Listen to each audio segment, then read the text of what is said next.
করেছি Italian permanent এবং যে ভিসা দেওয়ার যে মানে প্রক্রিয়া, যে ওইখান থেকে যে পারমিট দেওয়ার পরে আমরা সেইগুলাই কাগজেই ভিসা সাবমিট করব। এছাড়া আমাদের পক্ষে ভিসা দেওয়া সম্ভব না।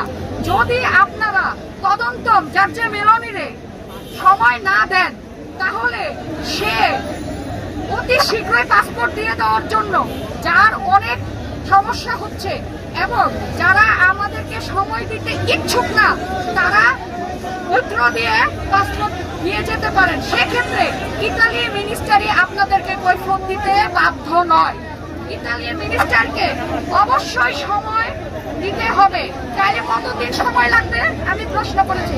আর কত, 1 বছর হয়ে গেছে, এটার নিশ্চয়তা কি? আর কতদিন সব কাজের জন্য অপেক্ষা করব? তখন সে লিখিত উল্লেখিত জানুয়ারি মাসের নাম বলে দিয়েছে। আমি